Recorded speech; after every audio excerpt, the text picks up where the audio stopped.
So I guess those two hacks, and then a third hack would be reading your testimonials. But also, you could tap into your competitors and read their testimonials, because what the insights you want to get from it is how do people talk about your product and service when you're not around? What's up, y'all? Hey, you guys. Welcome to Main Street Marketers. We are starting a series of Meet Your Moderators.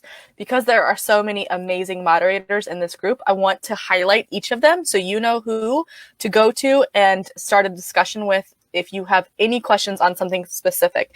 If it's kind of a vague thing, just drop it in the group and we will all kind of chime in as necessary. But today we're talking with Paul, aka Apostolus. Is that wrong or right, or how is that? No, that's perfect. Okay, cool. But you go by Paul. I go by Paul. I changed it to Apostolus when I was teaching public school back in 2010, 2012, in that era, and just never changed it back. Cool. All right. Well, good to know. I like Paul. It's much easier for me to say anyway. Right. Awesome. Well, today we're going to talk about what your expertise is, which is copywriting. Let's do it.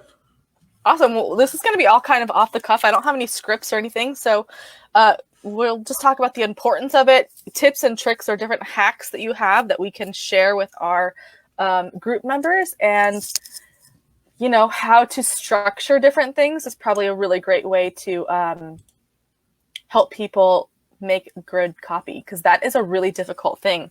People think you could just write all different kinds of things, and that doesn't necessarily mean it's going to be effective. It's going to be persuasive enough, so on and so forth. So tell us one thing at the very beginning of this video. What is one hack that we can use for copywriting? Figure out what your target audience is curious about and what would really stir their emotions. I'd say that would be one thing. What stirs emotions? Yes. So to expand upon that a little bit, it'd be, and if you can take that and then add in the language of what your target market uses amongst each other, then it's going to be insanely more powerful. So, everyone wants to make more money. Like, I don't think you'd really find any business who they're like, no, I want to make equal money every month and not grow. Yeah. Even like nonprofits, everyone wants and needs money because it fuels their organization. So an example with some like dentists, this was a phrase I just heard recently. I've been working for dentists for about a year. I think it's fee to service. And so it's like basically means that they can, if the more fee to service they are, the more profitable they are, because they keep more of like the insurance money or something like that. And so if you're saying, hey, dentist practice, hey, doctor, do you want to make more money? It's like, sure. But if you're like, hey, would you like to get 100% fee to service and not just 75? Like, yeah, you've got my attention now. Cool. Well, here's how you do it through Facebook ads and getting more patients through generating more leads. So they may not be interested in leads or more patients even. It's all a vehicle to get what they really want, and that's making more money, but using the terms that they understand and they use every day. And then going one step further of, well, do you want to work, what would it look like if you work 3 days a week? And, we're able to take your family on a lot more vacations. You can pay your folks, be the best practice in town where everyone's making a ton of money, but you're only working 3 days a week. How would you like that? Okay, yes, you have my attention. How do I get there? Just through my product. So that's a simple structure, and that's something you can do on a video sales letter, to use that terminology, like writing a script or an ad or an email or a landing page copy. But if you start with, hey, let's get you 20 more leads per week. Okay, I don't need that. It's an indirect not need, but you got to start with getting their attention, because if you don't have that, nothing else matters. Right. That's a great tip, and I never thought about that. I mean, of course, as marketers, we do understand that utilizing the right terminology is important, but it always matters to who the audience is, right? It doesn't matter what we think as marketers or as business owners. It's what the audience can relate to. Mhm. Absolutely. And you know, the thing and what makes copy so difficult, and it's always a learning process. I mean, I read all the time about it and practice it, and that's the only reason why I'm like any better at it than the next person. But it hides in plain sight is the issue. So I mean, if you were to look at like a very successful headline and sales letter or bit of copy, you're like, yeah, of course I can see how that'd work. Then you go write your own. You're like, I also have a bunch of words down. And why is mine not converting well? Why is no one reading it? Mm-hmm. And so it's just difficult to know when you look at it side by side to the untrained eye. It's like, I don't know, these are all words speaking to benefits and features. Why would one be significantly more successful than the other? But it's getting to the underneath, kind of like the words are the tip of the iceberg, and then it's what the meanings represent. And structuring it in that type of way to really, like, again, you're grasping someone's attention and driving their emotions, and then making sure you hit them with some logic so that because they're naturally going to start analyzing, okay, is this too good to be true? And you've got to be sure you address those questions that they have. But if you do that too soon, if you don't have an emotional investment from them, that's an investment of time. So if you have that emotional investment, they're gonna invest their time in it too. You don't have it, they're not going to finish reading. So a lot of misconception of, well, people don't read anymore. If anything's more than 3 sentences, it's too long. That's not the case. If you have their attention, you can read them, get them to read a lot. And you actually mentioned something the other day on a video or a call or something. People will read every single piece of detail if they are extremely interested in the product or service, right? Even if especially if it's a high ticket item, people want to know what the benefits of the features are. I think is what you were kind of hitting the nail on the head on that one. Yeah. You don't want to just list off, you don't want to sell your product. You want to sell the results. Perfectly said. Yes. Yeah. So it's, man, a lot to unpack there. God, what was the first thing you were saying as far as what we're selling? There's one point you made that I definitely wanted to touch on, and I don't know why I can't remember it. Sell the results and not the product. And then also people will read really long form copy if it's relevant to them. If it's relevant. Yeah. Yeah. So I wanted to start there. So if that extra a bit of copy and words aren't there, they don't have the opportunity to learn more about it. So if you consider what it's like for someone to consume a longer form piece of information, whether it's an email or whatever, and I'll stop saying, at this point, it can be in a lot of forms. They're going to skim it. They're going to pick out the bits of information that are most relevant, and only the most people who have the highest need for what you got are going to read it all and buy immediately. And so other people might come back to it a couple times, and maybe after 3-4 looks at your piece of copy, then they get the full picture and they're like, oh my God, this is amazing. So if the only assumption is, well, everyone's distracted, there's so many things out there to distract people from reading my stuff, I'll just keep it short, you're only seeing like a small piece of the pie. And so having that there so that when they can they get a full visual and idea of what you actually solve, but in a way that resonates with them both emotionally and logically. So I think one example I gave, because it was funny because it came up with a friend of mine that we were talking about, like creating offers and a little bit of copywriting. He brought up the concept of a vacuum cleaner. I was like, I just bought a vacuum cleaner, and I know exactly why I purchased this one in particular. I was browsing some of them, but it was like, hey, we've got the dust bin is 2 point something liters, which is double the normal. And then they added, which means you'll change it a lot less often. So that second part is that's why I want a big container anyway, because I don't want to change it that often. So it's just one of those things, and you can make a sentence that speaks to the feature and what they're actually getting. And another example is, hey, this drill has this battery, it's lithium, it's got all these technical words in it that you might not understand. Well, what that means is that you can work on your projects for 6 straight hours without having to recharge or replace it. And then they could even add, you probably know what it's like to be in the middle of a project, suddenly your battery dies, and then you have to wait 3 hours to restart because the battery is dead. Doesn't that suck? Well, we're going to eliminate that issue with our great battery. Yeah, I like that. If you guys are just tuning in, please feel free to drop any questions or comments about copy, because that's what we're talking about today. Copy and content writing, and making persuasive descriptions to make sure people are buying our product more often, or downloading our lead magnets, or signing up for our email lists. This is all about creating persuasive discussions to get the results that you want people to do, which is to actually pay you, right? So it's using those descriptive terminologies to make conversions. Mm-hmm. Yeah, and I've got, I think, Aaron, you're more on the comment side. So if you see anyone, throw a comment in there, let me know. We'll do. With the question. One thing I of a concept that I love, and that it's I think easily overlooked by people. It's like people know that they want something, but then the question that they have is, why should I buy this from you?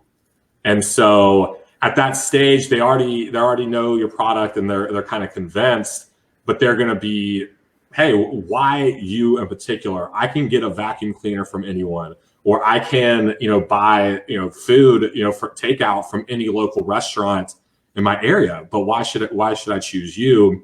And so that's an additional type of thing that you need to communicate at some point. And what's cool about social media is that you don't have to have everything in one post, but you want to be sure you touch on all those things, like why us? Like, why am I the best person to provide it? And maybe it's even the same product. Like I could get a car, a Ford Focus from a lot of dealerships, but I'm going to go to the dealership where I know the salespeople there, because I know that that I can trust them. They're going to take care of me. So sometimes it goes even beyond the actual product. Two people could be selling almost identical things, but you got to, if you can answer that question in some shape, form, or fashion of like, hey, this is why you should buy from me. It's going to really help with gaining trust and gaining people to want to purchase from you. Absolutely. Let's kind of switch thought processes here. Do you find, and I've got so many questions. So in email campaigns, because I am certain that you have developed lots of different email campaigns.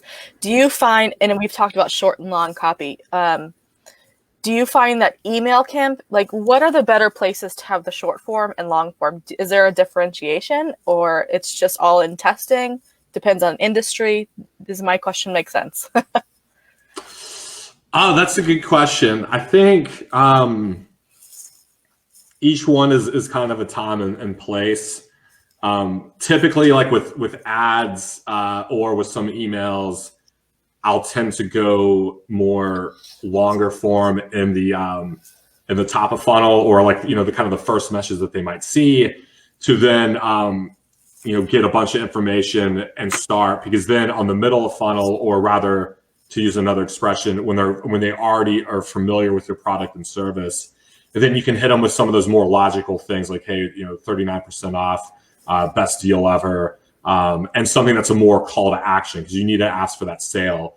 Mm-hmm. So, I think on the earlier stage of getting people into, I guess, your ecosystem, of them being aware of who you are, what you do, go a little bit longer.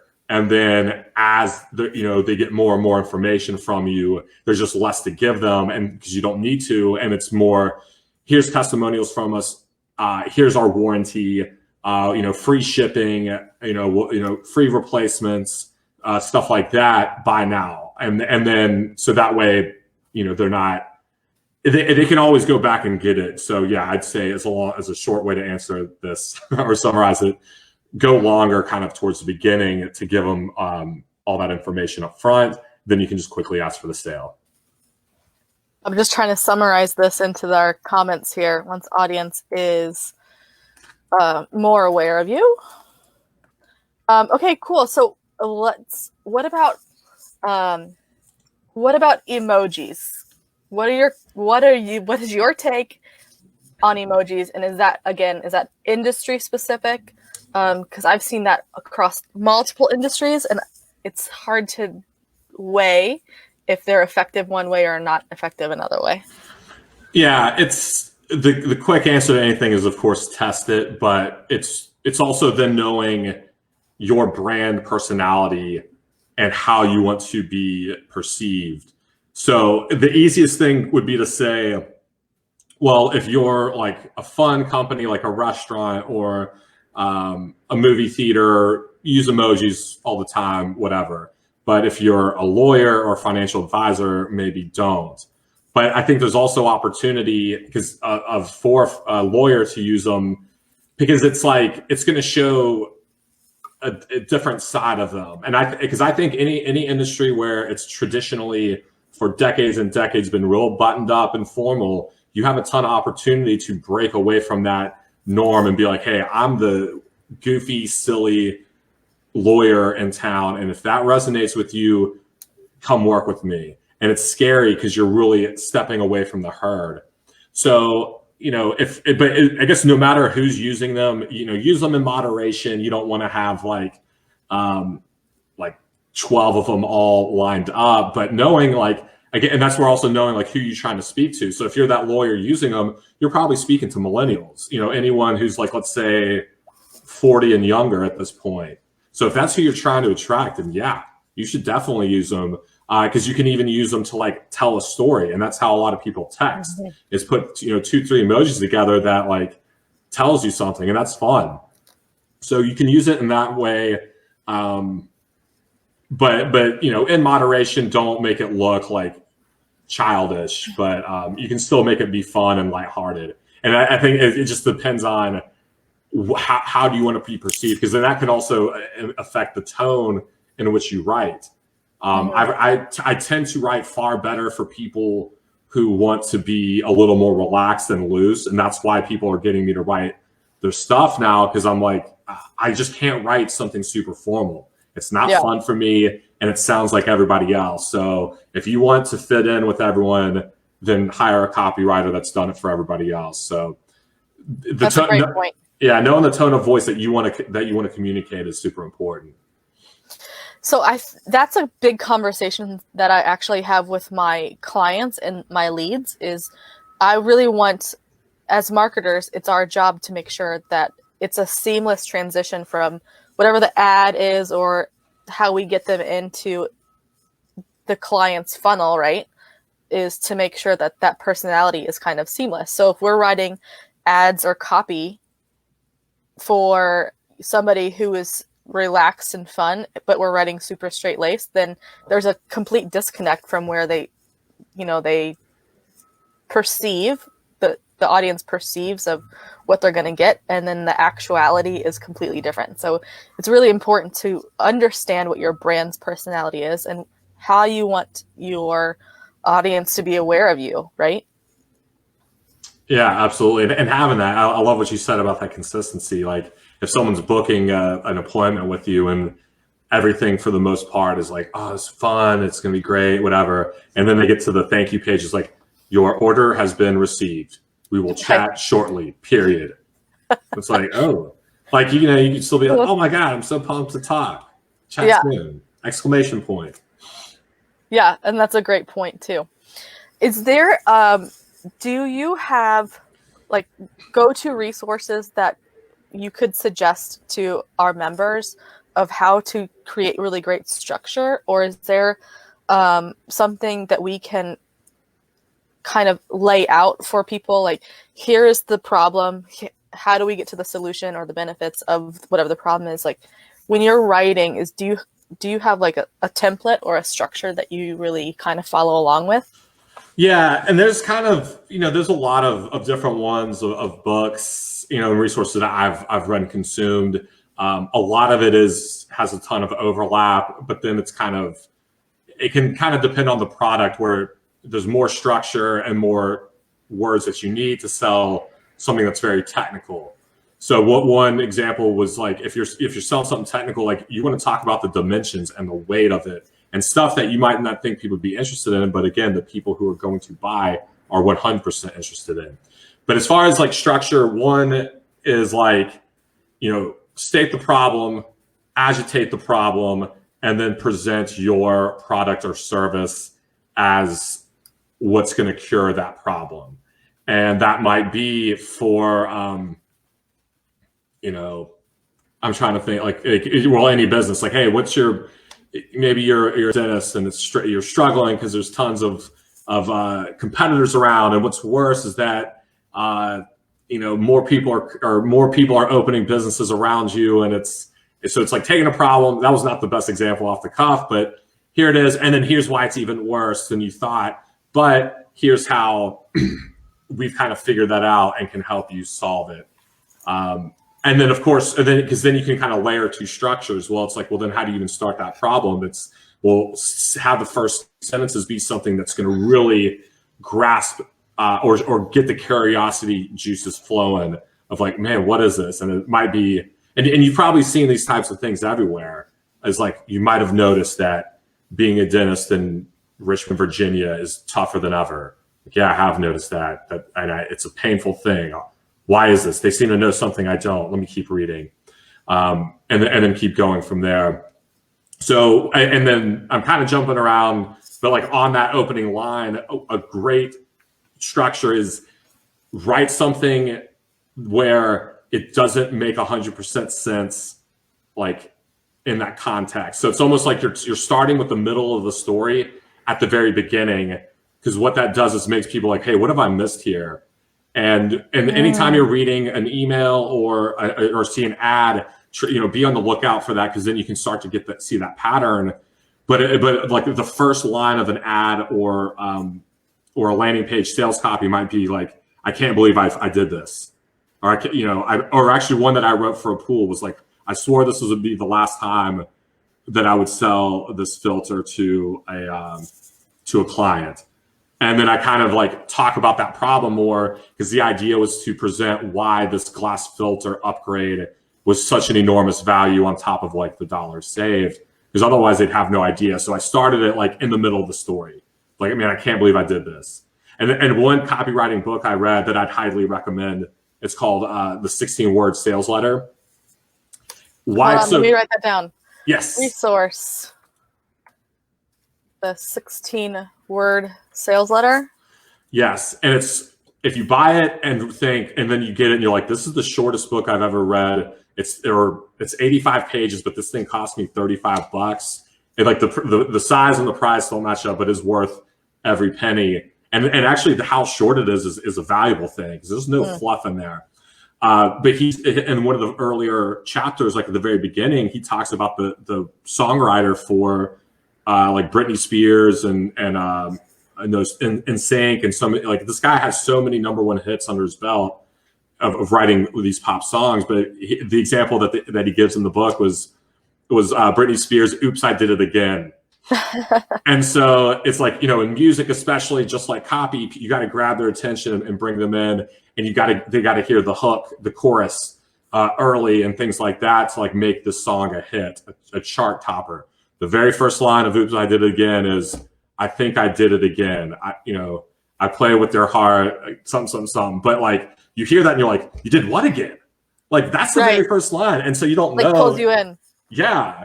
So something like that to pull people in. And my barrier, my mental resistance to that starting out was like, I don't want to sound like a corny marketing person, because a lot of marketing can be super corny. But it's like, if I trust that this product can truly help people, and I'm not going to sell stuff or work with businesses where I don't think that's the case. It's like, I truly believe this can make somebody's life better. Then it's my obligation to get their attention. It's my obligation to sell to them as best I can. Because if I don't, then they might get with some sleazy, scammy business owner or some sleazy, scammy marketer, and then they're buying it, and then they have buyer's regret and like, this sucks. And I think a lot of people have that experience with a lot of different industries. Yep. So I want to prevent that. So that is like as a quick hack, a structure. Start in the middle of a story as a way to gain curiosity. There are there are a lot of other things, to do that. But I'd mentioned maybe two structures that, that problem, say problem, agitate problem, present solution is one. Well, really, that's kind of the whole. I'm trying to think of the other one. I mean, it's like, hey, or maybe it might start with, hey, do you want this benefit? And again, in a way that's gonna not say, hey, do you want a vacuum cleaner with a 2-liter thing? It might be, hey, do you want to vacuum and only swap this thing out once a year? Like, yeah, that's what I want. So another structure is starting with a major benefit, but of something of the end result that they want to get. So one mental model that has been super helpful for me over the years to figure out what do they really want to buy and what end result do they get. The classic marketing example of, people don't buy a drill, people don't want a drill, they want a hole in the wall. Like, that's what they're buying, is to get that precise hole in the wall. And then you can take it one step further. Well, no one wants holes in their walls. They want to hang up frames.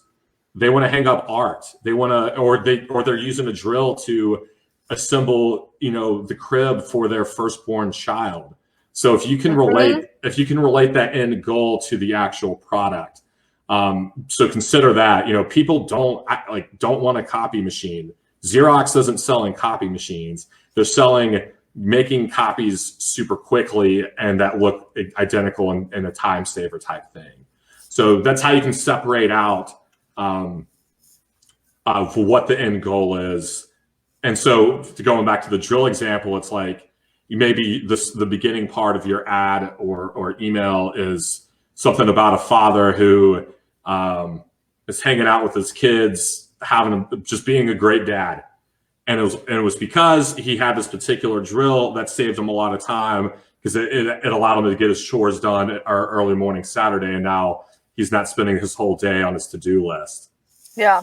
And so that's what people are buying. Getting the story and the result and Yes, exactly. Yeah, so I know we've got a couple of people that I know we have in the group right now as members. We have realtors, we've got restaurant owners, we've got this is a really cool actually member that's in here now. They're called Maine Adaptive, and they ski season, and I know they do other different athletic stuff too, but they help people who have disabilities do activities with like, when you snow ski, you're typically on 2 legs, standing up straight. They are able to adapt for folks with disabilities to enjoy the different activities with different types of apparatuses to be able to get out there and enjoy nature, right? So what do you think would be a great way to kind of create a story? And what they've been doing in some of their social media that I've noticed is they're creating stories around the individuals who have taken advantage of their services and products, and like what their time out in nature is like. We have so many different random types of businesses in here. Like, I'm trying to think of different ways to help the folks that are in here really leverage the moderators and the expertise that we have in here. So like, name your top 3, because I want to kind of end at 30 minutes. So name your top 3 tips, hacks, tricks for people of all different types of industries. You threw a little curveball. I was like starting to marinate on that one particular bit. I know, but feel free to use that as an example. Cool. Okay. Well, then one is storytelling, and telling a story where your target customer sees themselves as the hero of the story, and you are like providing the opportunity to be a hero to them. And that can work in literally anything. If you think, well, I have the most boring industry in the world, it means you have the most opportunity, because I've guaranteed not many other people have done it. So storytelling, considering your audience and being, the hero. And then kind of like as a segue into the next one, it's writing as if you're speaking to one person. So it can be it should be conversational, and not writing broadly as if you're speaking to a massive audience, which we know you are, but someone should be reading your thing and think, this company knows me. They are speaking directly to me. I felt those things. I felt those pains, and this transformation that I'm going to get from their product or service, that's what I want. And since they know the outcome I'm after, I can trust them that they're going to provide it, because it's like they know me my whole life. If you can get the reader react that way, you don't have to sell, because they're going to buy it because they know that they're the best fit for it. So I guess those two hacks. And then a third hack would be reading your testimonials deeply. Do not just ignore them. The best feedback in the world is the unbiased feedback of a customer. But also you could tap into your competitors and read their testimonials, because what the insights you want to get from it is how do people talk about your product and service when you're not around? Because if you're just asking your friends and family, hey, what do you think of my digital marketing business? Oh, it's great. You want to hear how people interact and what they think and what they like and what they don't like. And so then you can get those insights of this to sell. And for the dentist example, without fail, anytime I'm going through and pulling their testimonials from their Google site to add onto a landing page, same themes. I mean, whether it's a dentist in Calgary, Alberta, or in Massachusetts, or in Florida, I was scared for years to go to the dentist, and then I saw Dr. So-and-so, and I'm not afraid anymore because they were so kind and gentle. Things like that. I thought it was going to be scary. It was not. They were very nice. They made it an enjoyable experience. At no point are they talking about, oh my God, they had all the latest equipment. Can you believe this? It was shocking. They're not going to. What they're talking about is more of those things. So that's where you can get the quickest, best market research is from reading those testimonials. So yeah, I think that was some good three. Those were awesome. I'm going to share those right now. So thank you, Paul. I want to wrap it up because I don't want to take too much of your time and our audience's time. So we are going to have our next, I will announce it, but I think he's going to be our email marketing expert. I will find out what I have scheduled next as our next Meet Our Moderator series, but I really appreciate your time today and your expertise and just your brain and your appetite to jump in and help our members. So thank you so much. And I can't wait to see how our group evolves and just surviving and thriving and being successful. So thank you, Paul. Hope you have an awesome weekend, and it's almost time to go crack a beer. It is. Thank you. This was a lot of fun. I appreciate it, man. Awesome. Thanks, Paul. See you later, guys. Bye. Bye.